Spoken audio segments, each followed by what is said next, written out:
자, 양도소득세 비과세입니다.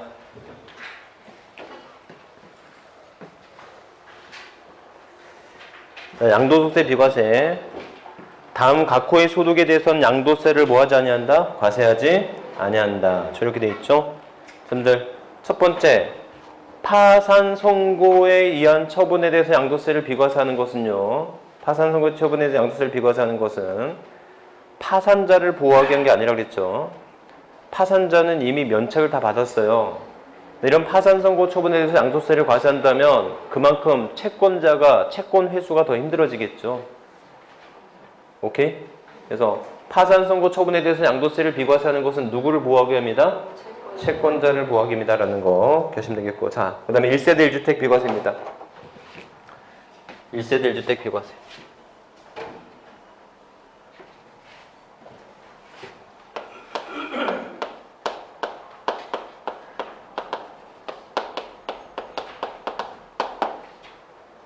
자, 1세대 1주택 비과세인데 여러분들 1세대 1주택 비과세는 크게 4가지 요건을 모두 만족해야 돼요. 첫 번째는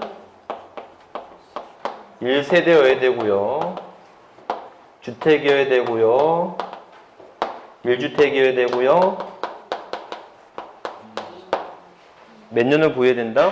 2년을 보여야 됩니다. 자, 그러면 여러분들 1세대란 원칙적으로 거주자로서 누가 있어야 돼요? 배우자가 있어야 돼요. 1세대가 되기 위해서는 반드시 누가 있어야 된다고요? 배우자. 하지만 예외적으로 누가 없어도 배우자가 없어도 1세대로 보는 경우가 있거든요. 자, 배우자가 없어도 1세대로 보는 경우 뭐가 있습니까? 첫 번째, 몇 세 이상? 30세 이상이에요. 두 번째, 배우자가 사망하거나 이혼한 경우예요. 그래서 우리 시험 문제 나왔던 거 뭐가 나왔냐면 별것이 각각 단독 세대를 구성하고 있더라도 이때 무슨 세대로 본다? 동일한 세대로 본다는 거. 사망하거나 이혼할 때는 무슨 세대로 본다고요? 동일한 세대로 본다는 거. 오케이? 세 번째.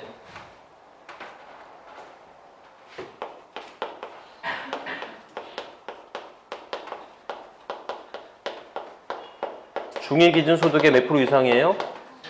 40% 이상. 중위 기준 소득의 몇 프로 이상이다? 40% 이상이에요.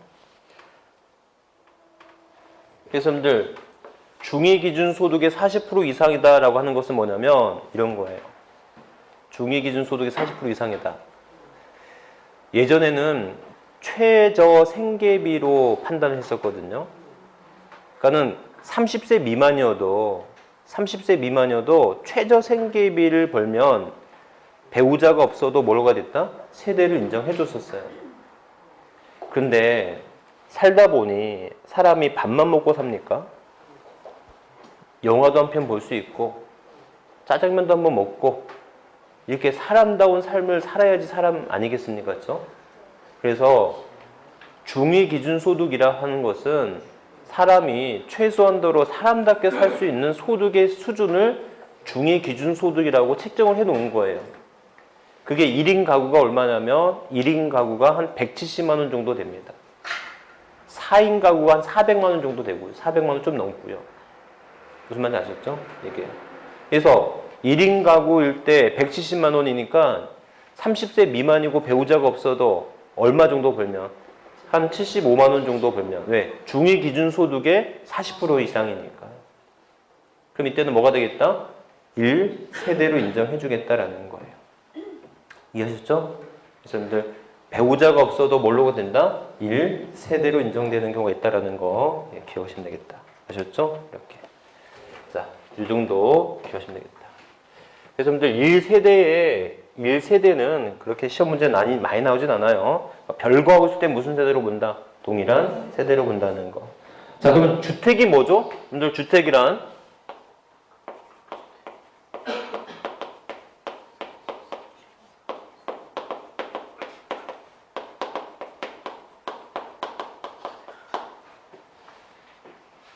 주거용으로 사용하는 건물을 말합니다. 건물이 주택이라면 부수 토지를 포함해요.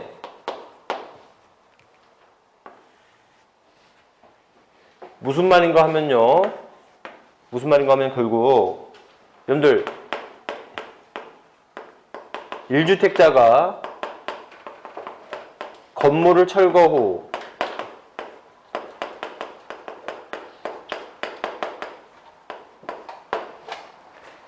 일주택자가 주택 건물을 철거한 후 나대지를 양도했어요. 이거 과세요, 비과세요?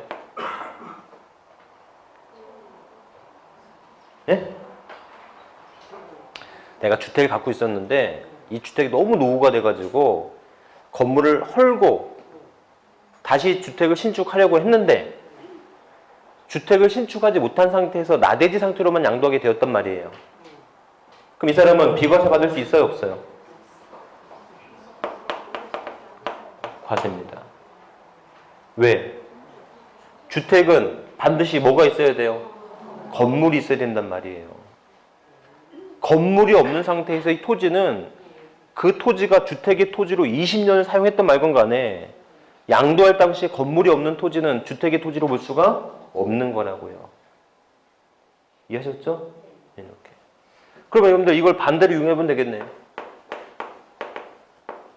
2주택자가 1주택을 뭐하고? 철거 후 나머지 주택을 양도한다면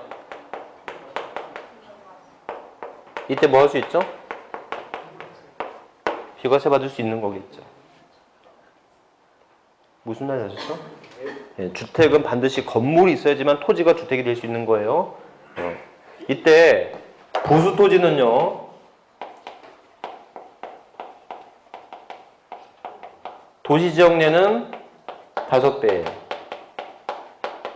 도시지역 밖은 10배를 뭐 할 수 없다? 도시지역 내는 5배, 도시지역 밖은 10배를 초과할 수 없대요. 그래서 여러분들 특히 전원주택이나 또는 시골에 있는 주택들을 나중에 거래할 때는 꼭 부수토지 면적을 한번 비교해 보세요. 아셨죠? 5배, 10배가 초과되는 그 주택의 토지는 주택의 토지로 보지 아니하고 과세가 된다는 거예요. 근데 중요한 건 그 과세가 되는 토지는요. 비사업용 토지가 돼버려요. 이게 그래서 세금이 많이 나옵니다. 그래서 주택일 경우 물론 그런 경우가 흔치는 않지만 간혹 가다 보면 있더라고요. 5배, 10배가 넘어가는 토지가. 아셨죠? 도시지역이 어디예요? 주상공인 주상공. 도시지역 내는 5배, 도시지역 밖은 10배를 뭐 할 수 없다? 초과할 수 없다. 그 초과되는 토지는 무슨 토지로 본다? 비사업용 토지로 본다. 자, 페이지 195페이지 겸용주택입니다. 자, 겸용주택을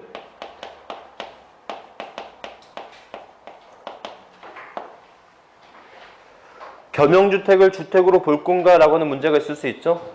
겸용주택. 그래서 겸용주택은 주택이 그 외의 부분보다 조금이나 크다면 이때 뭐로 본다? 소모주택으로 봅니다. 하지만 주택이 그 외의 부분보다 작거나 같다면 이때는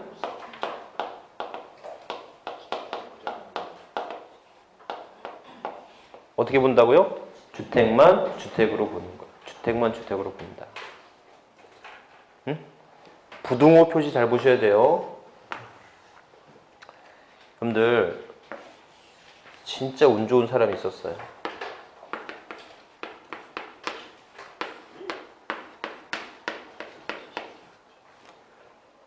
이 사람이 이렇게 있는데 만일 이대로 판매하면 어떻게 되죠? 이대로 주택을 판다면 얘만 비과세 얘는 과세였죠.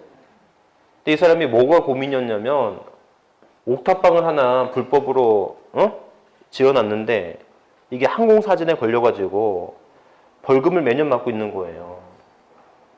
그렇다고 이걸 또 철거할 수도 없고 그런 와중에 이 주택이 처분됐어요. 이 주택이 양도가 됐어. 그러니까 원래는 얘를 빼면 얘는 비과세 얘는 과세해야 되는데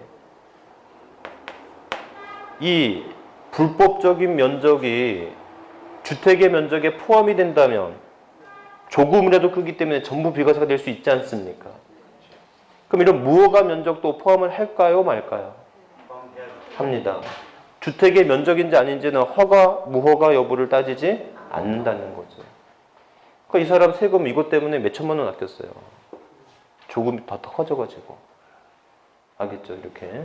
그래서 기본적으로 겸용주택일 때는 본다라는 거. 자, 그러면 여러분들, 자, 문제 한번 볼래요? 다음 페이지 문제. 다음 페이지 문제 한번 보세요. 자, 뭐냐면, 겸용주택을 팔았어요. 그러면, 비과세된 면적이 있고, 과세된 면적이 있어야 되겠죠? 근데 항상, 비과세된 면적부터 구해야 됩니다. 문제는 과세된 면적을 구해도. 자, 주택이 몇이고 80이고 상가가 120이니까 자, 이 주택을 팔았으면 비과세된 면적 얼마예요? 80이죠. 과세된 면적은 120인지 알겠죠? 오케이? 자, 그런데 부수토지가 있죠? 부수토지가 총 면적이 얼마예요? 800이죠? 그런데 800 중에서 주택이 차지하고 있는 비중이 얼마죠? 120분의 아니 200분의 합이 200이잖아요. 200 중에 80만 주택이 토지에 되겠죠? 이해하셨죠? 그럼 얼마니까? 응? 320이겠지. 오케이? 예.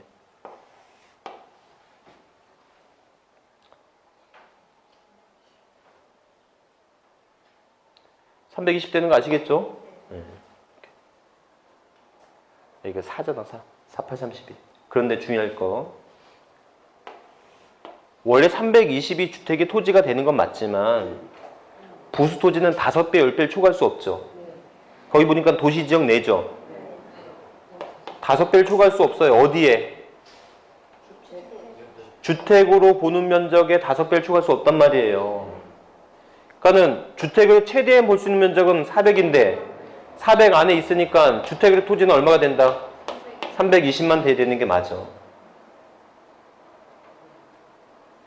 이해하겠죠? 그러면 과세된 면적 얼마예요? 총 800에서 320 빼면 얼마가 된다? 480이죠. 그러니까 과세된 면적은 건물은 얼마? 120. 그 다음에 부수토지는 480. 이렇게 돼야 되겠죠. 이해하셨어요? 자.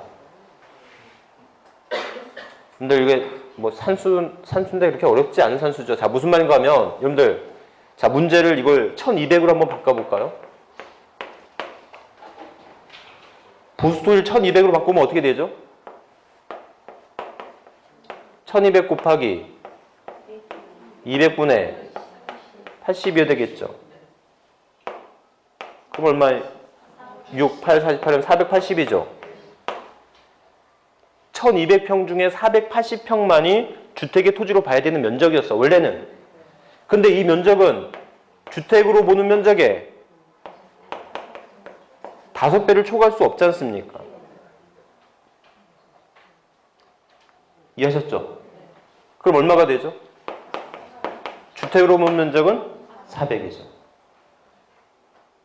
오케이? 그럼 이때 비과세 면적 얼마예요? 400이야. 그럼 과세된 면적 얼마예요?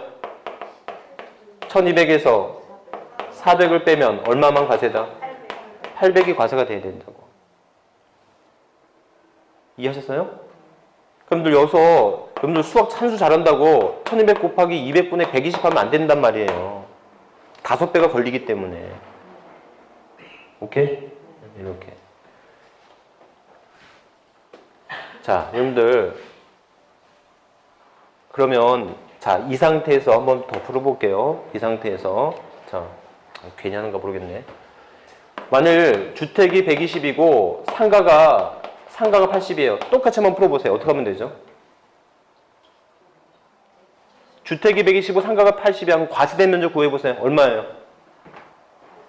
과세된 면적. 다 주택으로 되겠죠? 오케이? 그럼 과세된 면적은? 건물은 없는 거예요. 오케이? 그럼 토지는 어떻게 돼요? 다 주택의 토지로 봐야 되겠죠? 오케이? 그러면 두 번째, 다만 5배 초과할 수 없잖아요. 어디 5배 초과할 수 없어요? 주택으로 보는 면적을 5배 초과할 수 없으니까 주택의 토지는 얼마예요? 1000이겠지. 나머지 얼마는? 1200에서 얼마 뺀 거?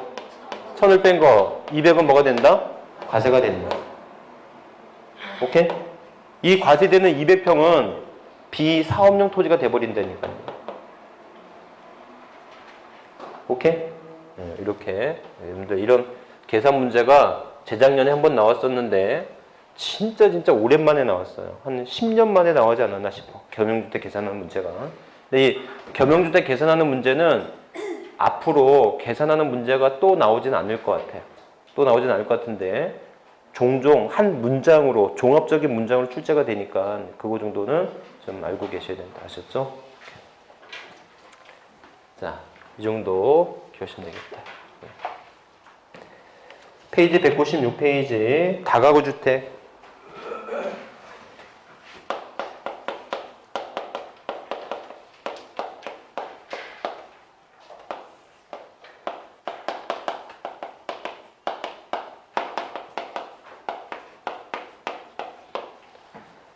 건축법에서는 여러분들 다가구 주택 무슨 주택이다? 단독 주택이에요. 하지만 여러분들 세법에서는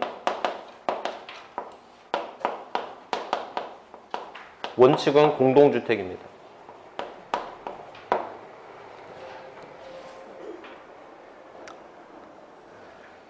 중요한 게 뭐가 중요하냐면 세법에서는 말이죠. 세법에서는 다가구 주택을 주택수를 판단할 때 소유의 개념으로 주택수를 판단하지 않고요. 점유의 면적으로 주택수를 판단하는 거예요. 그러니까 다가구 주택은 하나의 소유권이지만 무슨 말인지 알겠죠? 객체로서 하나의 소유의 대상이 되지만 이런 다가구 주택을 점유하고 있는 가구가 각각 점유하고 있다면 각각이 뭐가 된다? 각각을 주택으로 보는 거예요. 세법에서는. 이해하셨죠? 그러니까 세법에서는 주택수를 셀 때 소유의 개념으로 주택수를 판단하지 말고 무슨 개념으로? 점유의 개념으로 주택수를 판단해야 돼요. 그러면들 다가구 주택을 가지고 있는 사람은 이거를 팔 때 더 뭐가 되겠다? 다가구 주택을 팔 때 이 사람은 하나만 비과세 받고 나머지는 비과세 받을 수가 없을 거 아닙니까? 맞죠? 그래서 예외적으로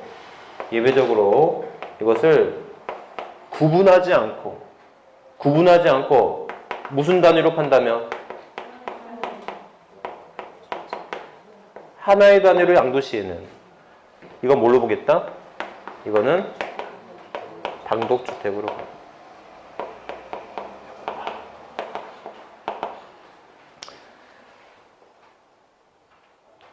이해하시겠죠?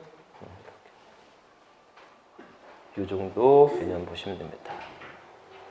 그래서 주택 어렵지 않죠? 이렇게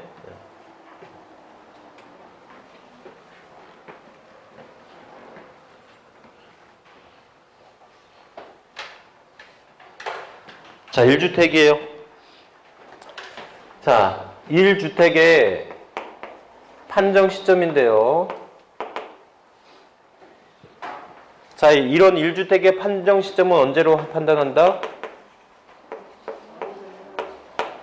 1주택의 판정 시점은 양도 시점에서 판단합니다. 양도 시점. 자, 보세요. 여러분들, 갑이 A, B, C 세 개의 주택이 있대요. 그래서 A주택은 7년을 보유하고 팔고요. B주택은 3년을 보유하고 양도하고요. C주택은 1년을 보유하고 양도했어요. 그러니까는 A, B, C를 사가지고 C, B, A 순서로 판 거야. 그러면 갑이 저 세 개의 주택을 사고 취득하고 양도하는 동안 비과세된 주택이 있어요, 없어요? 자, 이거 어떻게 되죠? C 먼저 팔았으니까 과세죠. 보유도 못했을 뿐더러 하나, 둘, 세 개죠. 이렇게 돼 있어요. 과세죠. 왜요? 1세대 2주택이니까. 보유는 했어도. 맞죠? 이거 뭐가 된다? 비과세 되죠. 그러니까 결론은 뭐예요? 여러 개 주택이 있을 때 결국은 결국은 그렇지. 마지막에 파는 것만 비과세야. 결국 마지막에 파는 것만 비과세다. 알겠죠? 그럼 어떻게 팔아야 되니? 예? 보유기간 나오면 안 되죠. 양도 차익이 작은 걸 먼저 팔고 양도 차익이 많은 거를 마지막에 팔아야 비과세 효과가 더 크겠죠. 아셨죠? 여러분들 이거를 동시에 양도하면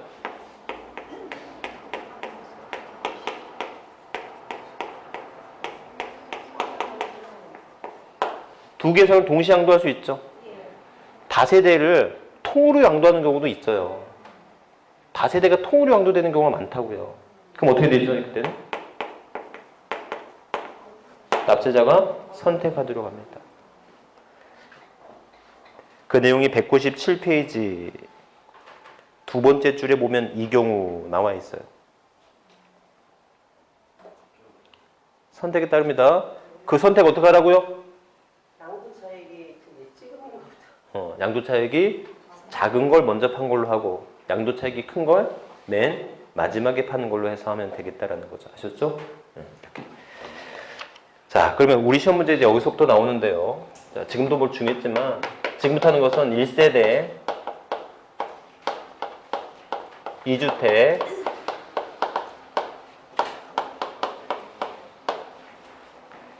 1세대 2주택 비과세 특례 공부할 거예요. 1세대 2주택 비과세 특례. 자, 볼게요. 그래서 보시면 첫 번째 일시적인 2주택이에요.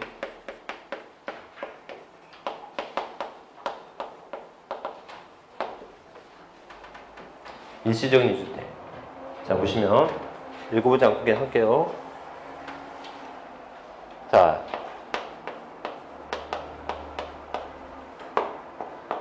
종전주택이 있고요. 신규주택이 있어요. 그러면 여러분들 얘를 팔고 얘를 샀으면 문제가 아닌데, 예? 얘를 뭐 했어요? 선취득하고 후 양도가 되었잖아요. 그럼 양도한 시점에 몇 개 주택이에요? 양도한 시점에 2개 주택이니까 이거 과세를 해야 된다면 너무나 힘든 나날이 되지 않겠습니까? 그렇죠? 그래서 자, 이렇게 일시적으로 2주택이 되는 경우는 너무나 많어. 그래서 그럼 어떻게 되느냐? 자, 이 신규주택은 종전주택 취득 후 1년 경과 후 취득하는 것에 한해서 자, 먼저 처분주택 어느 주택을 처분해야 돼요? 그래서 여러분들 중요한 건 지금까지는 먼저 파는 것은 과세, 나중에 파는 것은 비과세인데 지금부터 공부하는 것은 먼저 파는 것도 비과세야. 나중에 파는 것은 당연히 비과세고. 그러니까 순서만 잘 판단하면 2개 주택이 모두 다 비과세가 될 수 있는 경우란 말이에요. 아셨죠? 그래서 어떻게 된다? 처분주택은 어느 주택부터 팔아라? 종전주택을 팔아야 돼요. 아셨죠? 종전주택을 파내고 처분기간은 몇 년 이내 처분해라? 3년 이내 처분하라는 거예요. 몇 년 이내 처분해야 된다는 말도 중요한데 중요한 거는 어느 주택을 먼저 팔아야 되는지가 더 중요한 거예요. 아셨죠? 또 하나, 여러분들 지금 우리가 공부하고 있는 예외는 1주택에 대한 예외인 거지 보유기간에 대한 예외를 공부하고 있는 게 아니거든요. 그러니까 당연한데 그 보유기간은 당연히 몇 년 이상이 된다? 2년 이상이 되는 거예요. 근데 여러분들 생각해 보세요. 내가 오늘 집 사고요. 새로 집을 다음날 사. 그럼 종전주택을 2년 있다가 팔으면 무조건 비과세 해준다 그러면 이게 투기로 이용될 가능성이 있죠. 그러니까는 이 신규 주택이 종전주택 취득 후 몇 년 경과 후에 취득한 주택이 된다. 적어도 1년 경과 후에 취득한 주택이어야지만 그런 또 탈세 목적으로 주택 취득하는 것을 방지할 수 있는 거지. 아셨죠? 그래서 종전주택 취득 후 1년 경과 후 취득한 신규 주택이 있는 경우 어느 주택부터 팔아라? 종전주택부터 팔아야 되고 이거 산 날로부터 몇 년 이내 팔아라? 3년 이내에 팔아라. 맞죠? 다만 처분한 시점에서 보유기간 당연히 몇 년 이상이 된다? 2년 이상입니다. 일시적인 2주택이에요. 아셨죠? 두 번째 넘어갑니다. 근데 상속으로 인한 2주택이에요.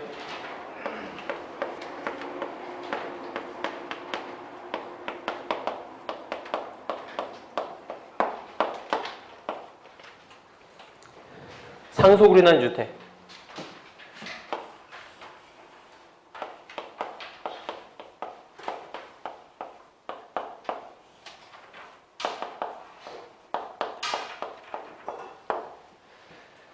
자, 일반 주택이 있고 상속 주택이 있거든요. 어느 주택부터 팔아야 되죠? 왜? 자, 여러분들 생각해보면 아버지가 돌아가시기 전에 집을 팔았어. 그럼 아버지가 팔았으면 뭐가 될 수 있죠? 비과세 받을 수 있겠지. 아버지가 집을 팔았으면 비과세가 되겠지. 그걸 상속을 받아서 아들이 팔아요. 비과세에 과세해야 돼요. 예? 비과세해야 되지 않아? 아니 아버지가 팔면 비과세인데 아들이 팔면 과세가 된다면 아버지 미안한데 가실 때 가시더라도 좀 팔고 가시지. 예? 아니 아버지가 팔면 비과세인데 내가 팔면 과세라고 한다면 이거 너무 억울하지 않아요? 상속인 입장에서. 맞죠? 그래서 상속주택을 비과세 하던 시절이 있었어요. 근데 뭐가 문제냐? 우리나라는 상속세가 있지만 상속세를 내기가 쉽지 않아요. 왜냐하면 상속공제가 너무너무 커. 배우자가 살아있으면 5억을 공제해주고요. 자녀가 한 명만 있어도 추가로 5억을 공제해줘요. 그러니까 상속세를 내려면 상속재산이 최소 얼마 있어야 된다? 10억은 있어야 된단 말이에요. 제가 항상 하는 얘기인데 주위에 상속세를 내는 분이 있다면 친하게 지내고 있으라고요. 우리나라는 상속세를 낼 자격이 있는 사람이 내는 거라고요. 아무나 내는 세금이 아니란 말이에요.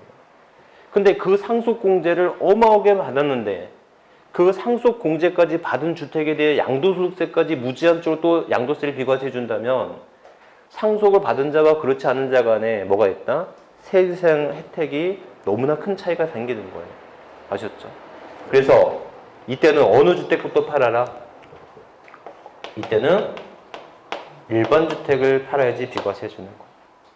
상속으로 인한 일반 주택이 과세가 되면 안 되겠죠. 그래서 여러분들 이때 시험 문제는 제일 자주 나와요. 상속으로 인한 2주택일 때 무슨 주택부터 팔라고요? 일반 주택부터 팔아야 돼요.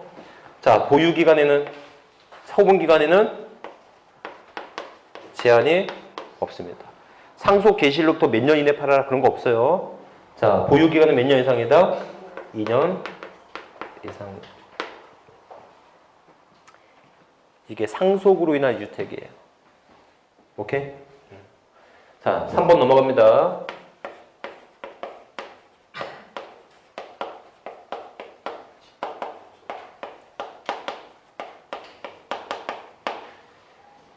직계 존속의 동고 복량으로 인한 이주택이에요. 직계 존속의 동고 복량으로 인한 이주택. 그래서 보시면 여러분들 직계 존속의 동고 복량인데 뭐가 있냐면 여러분들 자녀주택이 있고요. 누가 있습니까? 뭐 한다고요? 세대를 합가하는 거예요. 아셨죠? 이때는 순서 관계없어요. 대신에 합가로부터 몇 년 이내 팔아라? 5년 이내 팔아야 돼요. 보유기간은 몇 년 이상이다? 2년 이상입니다. 여러분들 공부할 때 주의해야 될 점은 순서가 중요한 거예요. 순서가. 아셨죠? 순서가 더 중요하고 그 다음에 몇 년 이내 팔아야 되는지가 두 번째로 중요한 거예요. 이렇게 세대 합가로 인해서 2주택이 됐을 때는 어느 주택부터 팔아라? 제한 없어. 아무거나 먼저 팔아도 돼. 대신에 합가로부터 몇 년 이내 팔아라? 5년 이내 팔아라. 이때 직계 존속은 배우자를 포함합니다. 배우자를 포함하고요. 이때 동고 복량이라고 했을 때는 자, 몇 세 이상이다? 60세 이상인데 한 분만 한 분 이상이에요. 한 분 이상 60세 이상이면 돼요. 두 분 다 60세일 필요는 없어요. 배우자를 포함한다고 하는 것은 시아버지, 시어머니 또는 장인, 장모가 다 포함된단 말입니다. 아셨죠? 이렇게 60세 이상이다. 네 번째,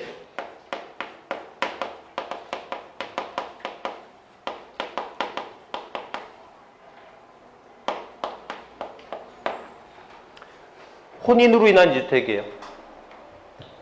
혼인으로 인한 주택. 그래서 여러분들 남자가 있고 여자가 주택이 있는 상태에서 서로 뭐 함으로써?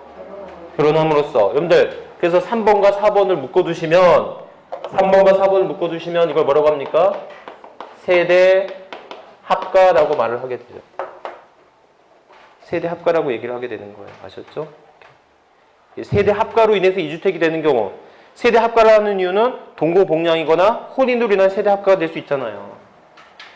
그러면 이때도 역시 몇 년 이내 팔아라고요? 몇 년 이내 팔아라. 그런데 여러분들 너무나 비현실적이지 않아요? 아니 진짜 월급 한 푼도 안 쓰고 10년을 모아야 집을 산다는 거 아닙니까, 서울에? 근데 초년생부터 남자도 집이 있고 여자도 집이 있고 그렇게 해서 결혼하는 케이스가 얼마나 되겠냐만 상당히 많다는 거 아닙니까? 이거는 초혼이 아니라 재혼인 거예요. 아셨죠? 아셨죠? 꼭 혼인을 초혼으로만 생각하지 마시라고요. 재혼도 많다고요. 아셨죠? 실제로 되게 많아요. 이게 혼인으로 인한 이주택이다. 근데 심지어 어떤 일도 있었냐면요. 이거 뉴스에도 난 거예요. 남자가 주택이 있고요.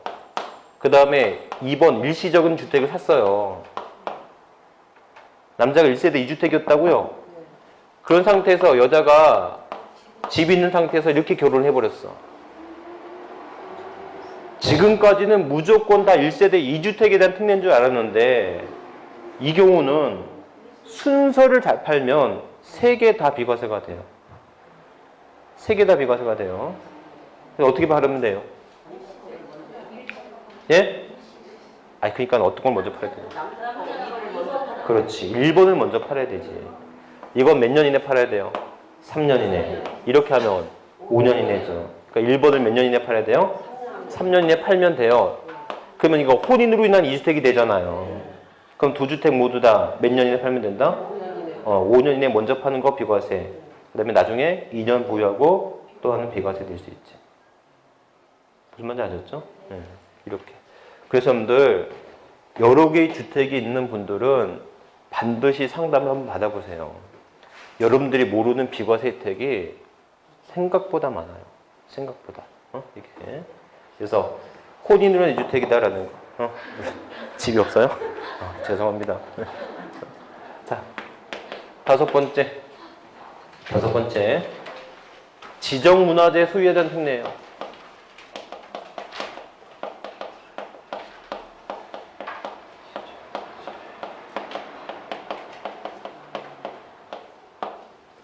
지정문화재 소유에 대한 특례.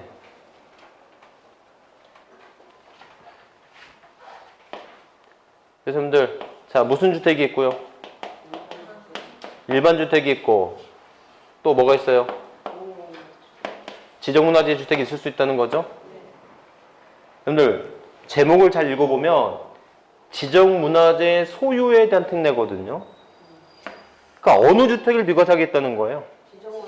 에이, 지정문화재를 보유하고 있어도 얘를 비과세해 주겠다는 게 아니라 일반 주택을 비과세하겠다. 이해하셨죠? 네. 지정문화재 소유에 대한 특례지 지정문화재를 비과세하겠다는 말이 아닙니다. 그렇죠? 자, 몇 년 이내 팔아야 돼요?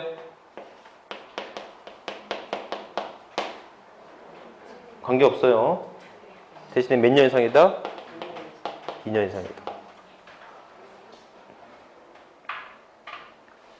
이해하겠죠?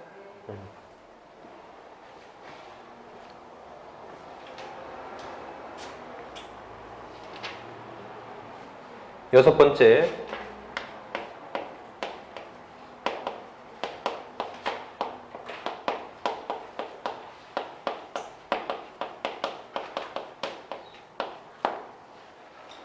농어촌 주택 소유에 대한 특례가 있거든요. 자, 보실래요, 여러분들?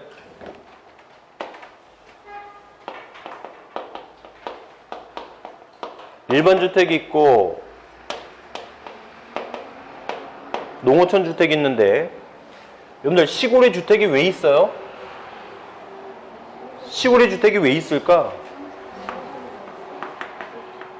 상속이 있고 이농한 것이 있고 귀농할 수 있는 주택이 있을 수 있겠죠.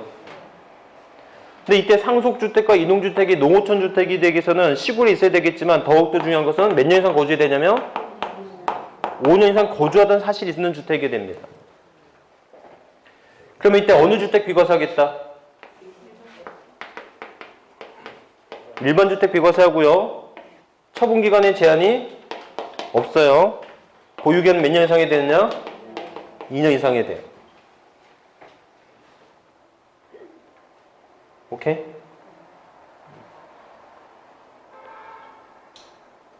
아셨죠? 그러면 자 보세요. 이쪽으로 보세요. 아니, 농어촌 주택이 상속으로 인한 거하고 농어촌 외에 상속인 주택이 있을 수 있잖아요. 뭔지 아시겠어요? 아니, 상속주택이 농어촌 주택일 수 있고 상속주택이 농어촌 주택이 아닐 수도 있잖아요. 근데 차이가 없어. 농어촌 주택이 아니어도 일반 주택 비과세 받을 수 있고요. 처분 기간에도 제한이 없어요. 똑같아요. 그럼 굳이 농어촌 주택을 상속주택이라고 해서 5년 이상 거주해야 되는 요건을 필요로 하는 이유가 뭘까? 라는 거지. 무슨 말인지는 알겠죠? 아니, 이건 농어촌 주택이 아니어도 일반 주택 비과세 받을 수 있거든. 근데 굳이 상속주택이 농어촌 주택이면 무슨 혜택이 있는 거야? 무슨 혜택이 있어? 뭐가 달라? 응? 그래서 여러분들 잘 보세요. 이 주택은 상속 개시 당시에 있는 주택 한 채에 한해서만 비과세가 되는 거예요. 근데 상속주택이 농어촌 주택이잖아요. 이농으로 인한 농어촌 주택이잖아요. 그럼 이 일반 주택은 팔고 사고 팔고 사고 팔고 사고 해도 반복적으로 비과세가 될 수 있는 거예요. 무슨 차이 있는지 아시겠죠? 그러니까는 상속주택이 농어촌 주택이 아니었을 때보다도 상속주택이 농어촌 주택에 해당되면 반복적인 비과세가 가능하다라는 거예요. 무슨 차이 있는지 아시겠죠? 이게 물론 시험에 안 나오겠지. 그런데 신문제는 안 나오고 있지만 결국 얘는 여러분들 반복적으로 비과세가 가능하다라는 거 이해하시겠죠? 시험 문제 안 나와. 안 나와요. 그냥 안 나오는데 그냥 어떻게 이거는 좀 알고 계시고요. 여러분들 여기서 귀농이야, 귀농. 수구초심이라고. 여우도 죽을 때는 머리를 고향으로 돌린다지 않습니까? 자, 귀농이야. 근데 여러분들 이거는 이거로도 비과세 받을 수 있어요. 아이 내가 서울에 살다가 시골에 집 하나 사놓고 이사 가면 되잖아. 맞죠? 근데 그 주택이 어디에 있는 주택이라면, 귀농을 하기 위한 주택이라면 어떤 차이가 있을까? 이거 일시적 2주택하고 똑같은 거잖아요. 무슨 말인지 아셨죠? 일시적 2주택하고 똑같은데 차이는 일시적 2주택은 몇 년 이내 팔아야 되지만 3년 이내 팔아야 되지만 농어촌 주택에 해당된다며 처분기간의 제한이 없다라는 거예요. 아셨죠? 이런 차이가 있을 수 있어요. 그래서 여러분들 알게 모르게 2주택이 되어도 비과세 되는 경우가 있을 수 있다는 거 아시죠? 여러분들 제가 여기서 얘기하는 것은 뭐냐면 어떻게 여러분들이 한번 설명 듣고 다 이걸 해결할 수 있겠어요? 근데 문제는 뭐냐면 이렇게 설명 한번 들으시면 무로는 볼 수 있다는 겁니다. 무로는. 네? 무로는 볼 수 있는 게 그게 중요한 거지. 여러분들 이거 한번 수업 듣는다고 해서 여러분들이 실무에서 상담을 하거나 그럴 수는 없겠죠. 아셨죠? 아, 들은 적 있어 라고 한번 그걸로 족하는 거야. 아셨죠? 이게. 그래서 1세대 2주택. 7번째.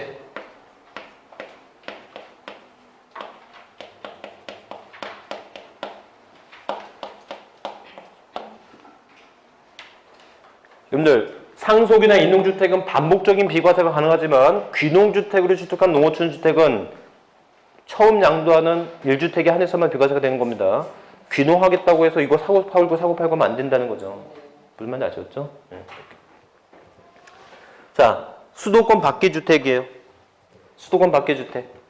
자, 여기 보세요.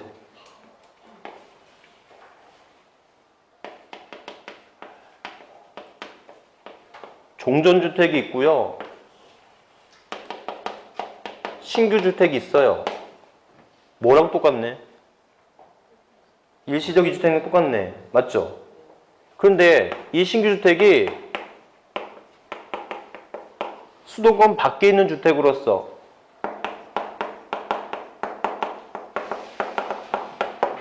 부득이한 사유를 취득해야 돼요.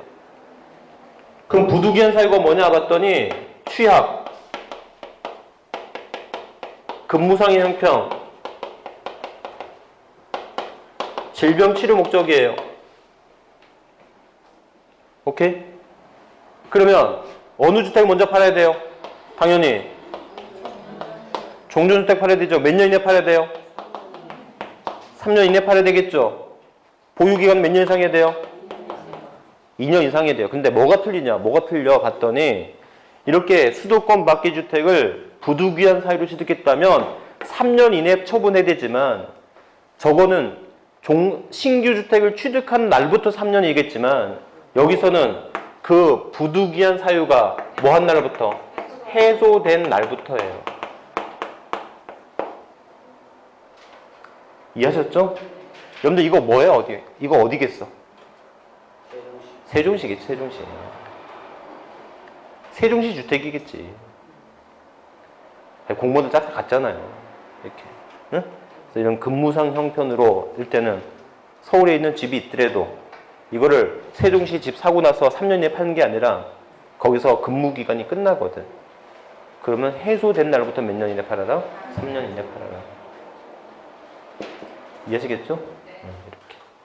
그래서 1세대 2주택 비과세 특례입니다. 여러분들 이렇게 막 설명이 길었지만 여러분들이 공부할 때는 제목 적어놓고 어느 주택을 처분해야 될지, 처분기간은 언제인지, 보유기간은 2년 이상인지 이걸 다 공부하셔야 되겠다. 아셨죠? 자, 그 다음에 보유기간입니다.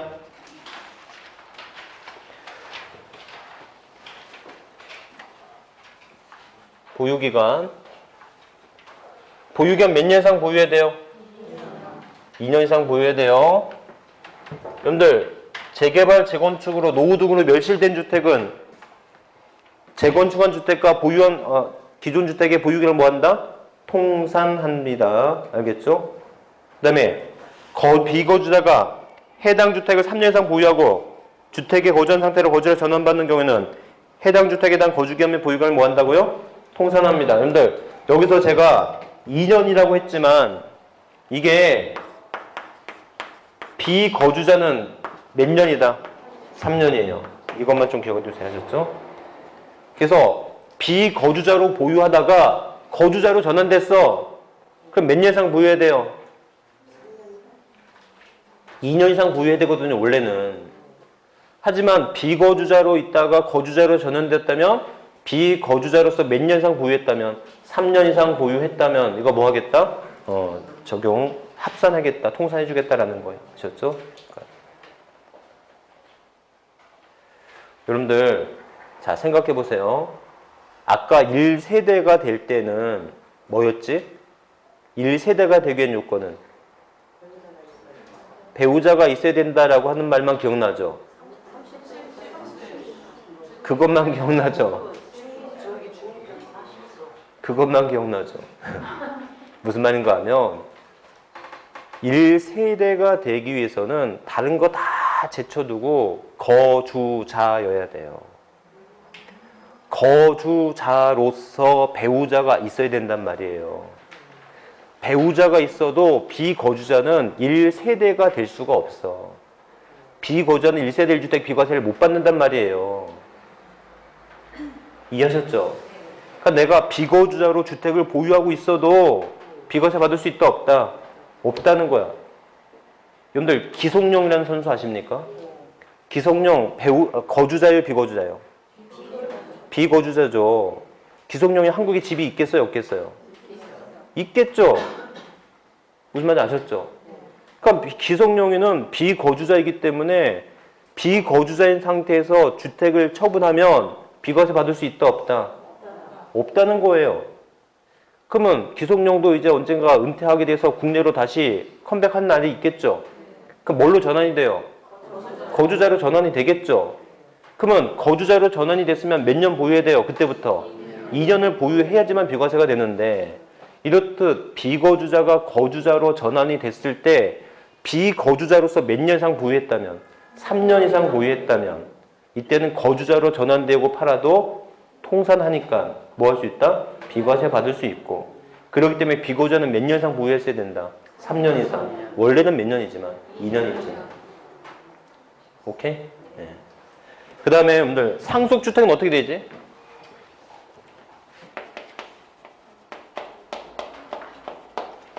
상속주택 보유기간 언제부터 해야 돼요? 예? 상속주택을 보유기간은 어떻게 계산해야 돼요?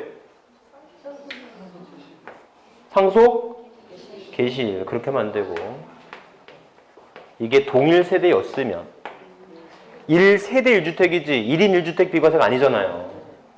그러니까 보유기간도 무슨 단위로 판단해야 돼? 세대 단위로 판단해야 돼. 그래서 상속주택이 처음부터 무슨 세대였다면? 동일 세대였다면 이때는 서로 뭐 한다? 통산합니다. 무슨 말인지 아시겠죠? 하지만 동일 세대가 아니었으면 언제부터 했어요? 당연히 이때는 상속 개시일서부터 해야 되겠지. 상식적으로 이해할 수 있겠죠?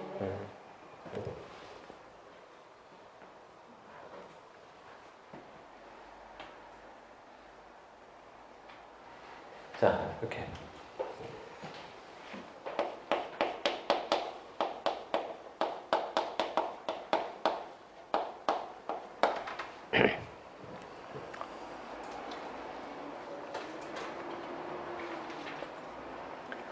자, 보유기간의 예외입니다. 그래서 여러분들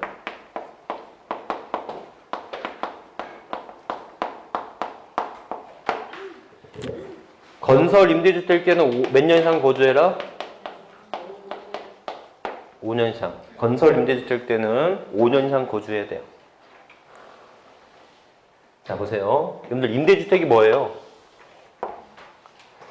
서민들의 어떤 주거생활 안정의 목적, 기여할 목적으로 만들어진 주택이 임대주택입니다. 아셨죠? 여러분들 임대주택의 특성은 처음부터는 분양 아니에요? 처음이 임대차 계약이에요. 그래서 전입일이 있습니다. 그래서 이거를 일정 기간 거주하다 보면 이게 뭐가 되는데요? 분양으로 전환이 돼요. 분양해서 분양받아서 잔금을 다 치를 때 뭐가 된다? 취득일이 된 거잖아요. 그리고 몇 년을 보유해야 돼요? 그리고 2년을 보유해야 되잖아요. 근데 이걸 1년 만에 팔았단 말이에요. 이거 보유했어요? 못했어요? 보유 못했죠? 하지만 임대주택의 특성상 몇 년 이상 거주했다면 5년 이상 거주했다면 보유기간에 관계없이 뭐 해주겠다? 비과세 해주겠다. 오케이? 5년 이상 거주했다면 오케이? 이해 안 돼요? 되죠? 두 번째, 취약, 질병치료,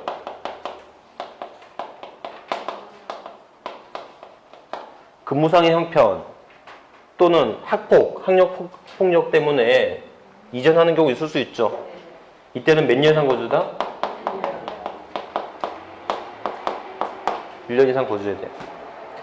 여러분들 우리 집 임대 살 때 보면 그 집주인들이 덕담한다고 무슨 말 합니까? 그렇죠. 응? 여기서 돈 벌어가지고 이 집 사라고 하지 않습니까? 응? 이 집 사라고 하죠.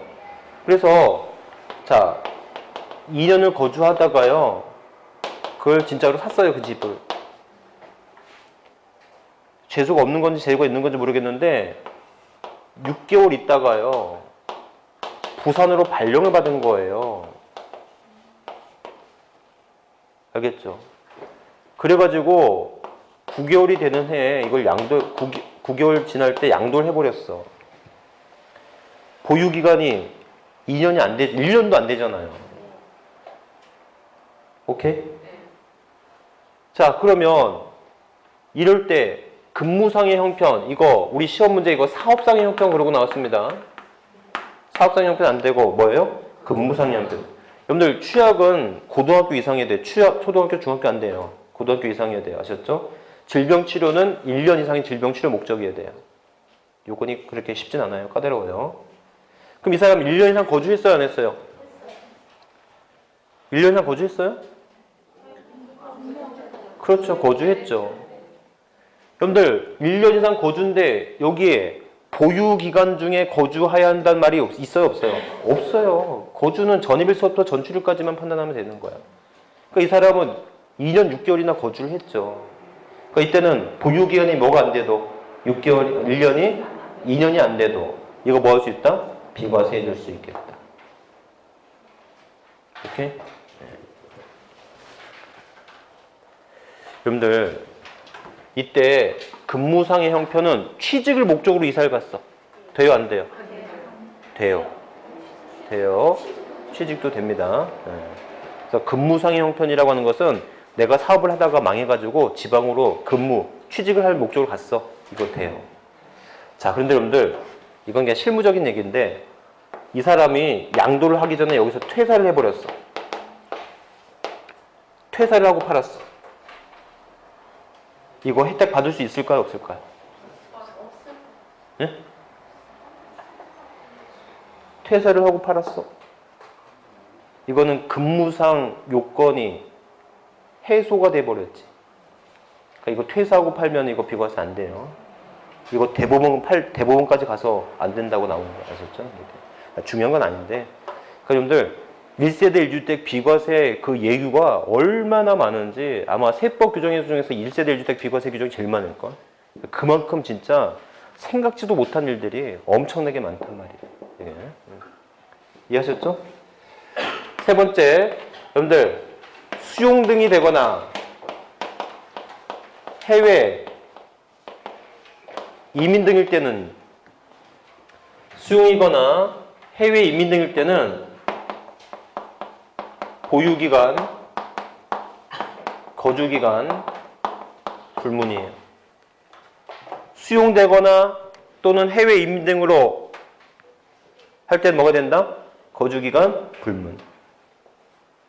다만 여러분들 해외 이민 등일 때는요. 출국일로부터 몇 년 내에 팔아야 돼요? 2년 내. 이거 요즘 계속 나오대. 출국일로부터 2년 내에 팔아야 된다는 거.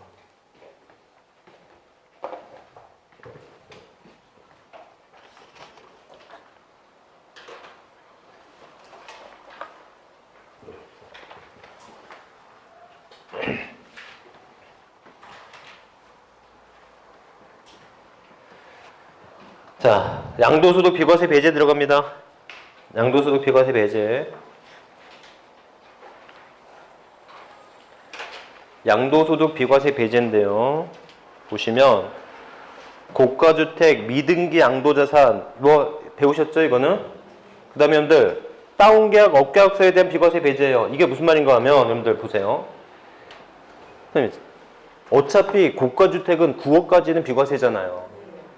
그럼 제가 이제 6억에 팔려고 하는데 선생님 사는 입장에서 제가 6억에 팔아도 비과세, 6억 5천에 팔아도 비과세, 7억에 팔아도 비과세예요. 오케이? 선생님이 지금 투기 목적으로 내 주택을 살려고 하는데 전태 비싸게 사오는 게 좋아요? 아니 업계약서를 쓰는 게 좋아요? 안 쓰는 게 좋아요? 업계약서를 쓰는 게 좋죠. 난 이거 6억에 사가지고 7억에 팔 수 있는데 이걸 6억 5천에만 사왔다고 신고해도 양도세가 엄청나게 줄어들 거 아니겠습니까? 맞죠? 그럼 저기 써줘야 돼 말아야 돼요? 네? 굳이 선생님 모르는 사이도 아닌데 안 써줄 필요 없죠. 6억에 팔아도 비과세, 7억에 팔아도 비과세, 아이고 8억에 써줄게요. 그렇게 해도 비과세야. 제 말 이해하셨죠? 그럼 이렇게 업계약서를 써줘도 불이익이 없어. 파는 사람 입장에서는 9억 이하로만 써주면 되니까. 맞죠? 그러다 보니까는 업계약서가 완전히 판을 치더란 말이에요. 그래서 이렇게 업계약서를 써준 사람한테도 불이익을 줘야지 그런 허위계약이나 가공계약이 없어지겠죠.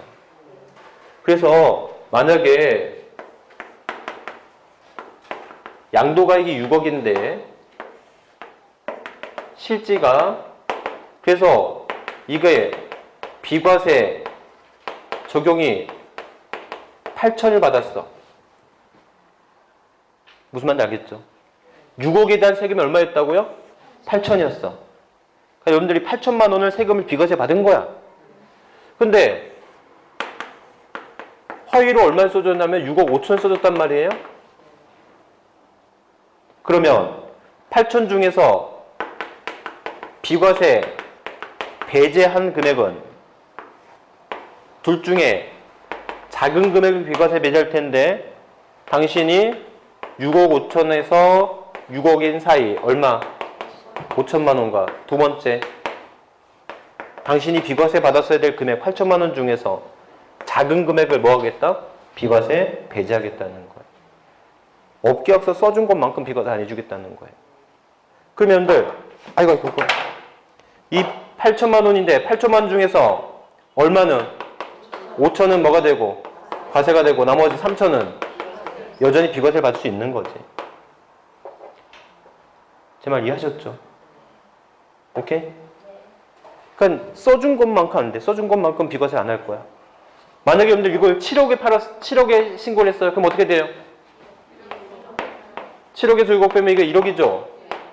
그럼 이때는 얼마가 돼요? 8천을 비과세 배제하는 거지. 그러니까 이때는 8천이 과세가 되고 비과세 되는 금액은 땅이 되는 거예요. 이해하겠죠? 가만히 잘 생각해 보시면 돼요. 그러니까는 업계약서 써준 것만큼 뭐 해주겠다? 비과세 배제하겠다. 업계약서 써준 것만큼 비과세 안 해주겠다는 거예요. 근데 업계약서를 1억이나 써줬어. 낼 세금 얼마인데? 8천만 원인데. 그럼 얼마만 비과세 배제하면 돼요? 8천만 비과세하면 배제하면 되지. 어렵지 않죠? 그래서 업계약서 써준 것만큼 비과세를 뭐 하겠다? 배제하겠다. 이렇게. 자, 그냥 말씀 다 끝났네요. 농지의 교환 분합입니다. 여러분들 줄 거 보면 뭐라고 되어 있어요? 쌍방 토지 차익이 가액의 큰 편에 얼마 이해야 돼요? 4분의 1 이해야 되죠? 4분의 1, 그거 3분의 1 그러고 시험 문제 나왔었습니다. 여러분들, 자, 농지가 교환되는데 100원짜리하고 80원짜리하고 교환을 해요. 이 농지의 교환 비과세 받을 수 있어요? 없어요? 쌍방 토지 가액의 차익이 가액의 큰 편에 4분의 1 이하야 되겠죠? 이 요건 만족해야 안 해요? 만족하죠? 요거 얼마고요? 20이고 요거 얼마예요? 25. 이 요건 만족하잖아요. 이 요건 만족하는 농지의 그거는 양도세를 뭐 하겠다? 비과세하겠다라는 거. 3분의 1이 아니라 얼마다? 4분의 1. 오케이? 그래서 이렇게 해서 다 끝냈어요. 사업소득 우리 했었죠? 사업소득 부동산 임대업 했었을 거야 아마. 했죠? 안 했나? 안 했다고요? 제가 공장재단 얘기 안 했어요?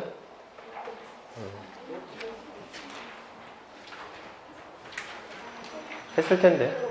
네? 안 했어요? 자, 그럼 보죠. 자.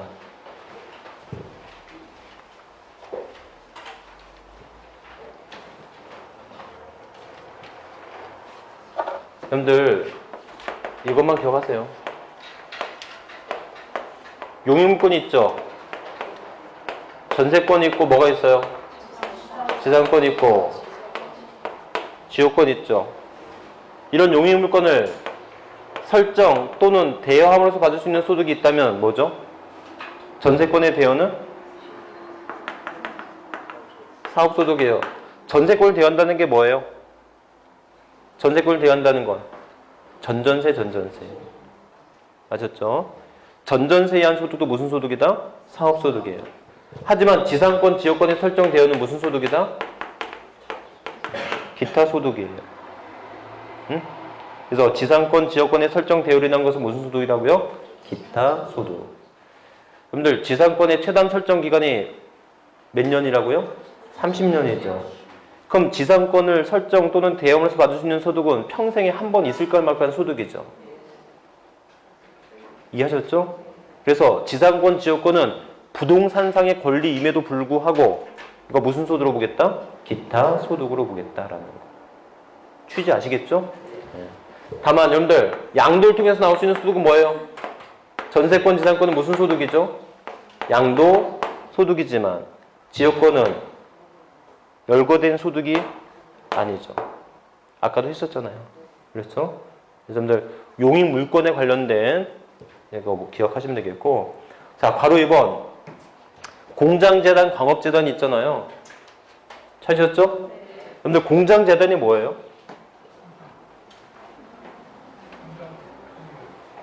네? 자 토지가 있죠. 건물이 있죠. 또 뭐가 있어요? 기계 등이 있겠죠. 뭐가 없어요? 뭐가 없지? 돈이 없지. 돈이 없죠. 돈이 없으니까 담보를 제공해서 돈 빌려와야 되겠죠. 근데 토지를 담보로, 건물을 담보로, 기기를 담보로 하면 돈 빌려줘요? 안 빌려줘요? 담보 가치가 크지 않잖아요. 이게 담보 가치가 되려면 이게 하나의 목록의 재산이 돼야 되겠죠. 목록을 작성해서 그 목록을 등기하는데 그 목록 등기된 재산을 뭐라고 한다? 공장재단이라고 하는 거예요. 아셨죠? 그럼 이 공장재단이 대여가 되면 뭘로 보겠다? 공장재단이 대여되면 임대소득으로 보겠다. 그럼 문제 나오는 건 뭐가 나오냐면 공장재단과 분리하여 기계 등을 대여하는 것은 이건 부동산 임대소득이겠어요? 아니겠어요? 임대업 이외의 소득이 되겠지. 아셨죠? 공장재단이 임대소득이 사업소득이 되는 것은 공장재단으로서 한꺼번에 되었기 때문에 부동산이 아닌 것에 대여임에도 불구하고 이건 무슨 소리로 보겠다? 임대업으로 보겠다라는 거죠. 오케이? 네, 그 정도 기억하시면 되겠고, 여러분들 비과세 부동산 임대소득 보면 전답의 대여소득이에요. 전답의 대여소득 무슨 소득을 보겠다? 비과세 소득입니다. 여러분들 전답인데 작물 생산에 사용하게끔 해야지만 비과세예요. 여러분들 지금은 그런 거 많이 이거 없어졌지. 예전에 겨울에 되면 논밭에다가 물 뿌려가지고 스케이트장 만든 경우 많았었지 않습니까? 이건 전답을 작물 생산에 사용하게 한 게 아니잖아요. 그런 임대소득은 당연히 과세가 되는 거라고. 무슨 말인지 아셨죠? 여러분들 우리가 도지 받는다고 하잖아요. 도지 받는 거 이거 세금 내요? 안 내요? 안 내는 거예요. 아셨죠? 왜? 우리가 전답을 대여해주고 거기서 그 쌀로 또는 곡물로서 받지 않습니까? 이런 것들 비과세 소득인 거예요. 아셨죠? 그 다음에 중요한 거 다음 페이지 넘겨가서 주택의 임대소득이에요. 이런 주택의 임대소득인데 1개 이하 비과세입니다. 주택 임대소득 몇 개 이하 비과세요?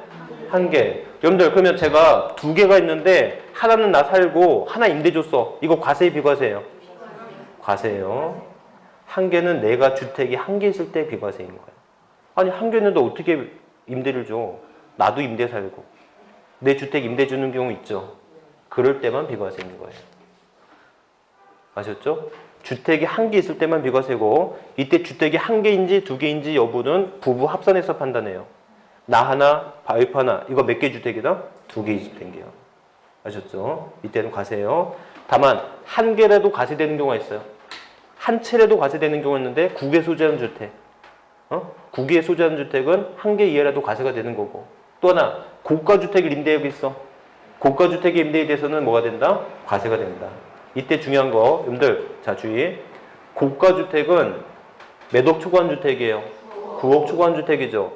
자 양도소득세에서 고가주택은 실질 거래가액이 9억 초과한 주택이고요. 임대소득에서 사업소득에서 고가주택은 기준시가가 9억 초과한 주택인 거예요. 오케이? 네, 오늘은 여기까지. 그래서 나머지 것들은 제가 기출문제나 이런 것들 보면서 보도록 할게요. 그 다음에 여러분들 진도는 이렇게 나가고요. 앞으로 5월달, 6월달은 진도도 엄청나게 빨리 나갈 텐데 뭐 오후에 하는 기출문제 특강은요.